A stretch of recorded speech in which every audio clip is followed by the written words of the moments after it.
So நாமெல்லாம் பார்த்தீங்கன்னா Ajith vs Vijay இவங்களோட மூவி கம்பேர் பண்ணுவோம். 2 பேரும் சேர்ந்து நடித்தா எவ்வளோ நல்லாயிருக்கும் அப்படின்ற மாதிரிலாம் திங்க் பண்ணுவோம்.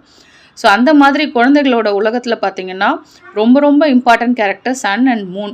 ஸோ அந்த 2மே சேர்ந்து இருந்தால் எப்படி இருக்கும் அப்படின்ற அத்யந்தோட இமேஜினேஷன் தான் இந்த ட்ராயிங். ஸோ இந்த பக்கம் பார்த்தீங்கன்னா சன் போட்டிருக்கான், இதே இந்த பக்கம் பார்த்தீங்கன்னா மூன் போட்டு ஃபாலோட் பை ஸ்டார்ஸ்லாம் போட்டிருக்கான். அண்ட் தென் மிடில் வந்து சன் வெர்சஸ் மூன் அப்படின்னு எழுதி இங்கே லைன் வேற போட்டிருக்கான். இது ரெண்டுத்தையும் வந்து பிரிக்கிறதுக்கு. அண்ட் தென் ஃபாலோட் பை இது பார்த்தீங்கன்னா மூவிங் க்ளவுட்ஸ். ஸோ க்ளவுட்ஸ்லாம் போட்டிருக்கான்.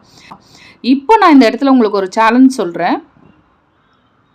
ஸோ இந்த க்ளவுட்ஸ்க்கு கீழே பார்த்தீங்கன்னா என்ன இருக்குது அப்படின்றத நீங்கள் ஃபைண்ட் அவுட் பண்ணுங்கள். ஸோ 5 செகண்ட்ஸ் உங்களுக்கு டைம், அதுக்குள்ளே ஃபைண்ட் அவுட் பண்ணுங்கள். 1 2 3 4 5. ஸோ இது என்னன்றது கண்டுபிடிச்சிட்டிங்களா? நான் வந்து ஆக்சுவலாக என்ன சொன்னேன்னா இது ஒரு மவுண்டெயின் மாதிரி இருக்குது. ஸோ இந்த பார்ட் வந்து மவுண்டெயின் மாதிரி இருக்குது, மவுண்டெயின் மேலே ஏதாவது ஹவுசஸ் அந்த மாதிரி இருக்குன்றது தான் என்னோட பாயிண்ட் ஆஃப் வியூ. ஸோ அவன் என்ன சொன்னான்னா இது ஆக்சுவலாக பார்த்தீங்கன்னா ஒரு ஃப்ளைஓவர். ஸோ அதாவது ஒரு பிரிட்ஜு. ஸோ இந்த கர்வ் ஷேப்பில் ஒரு ஃப்ளைஓவர் இருக்குது.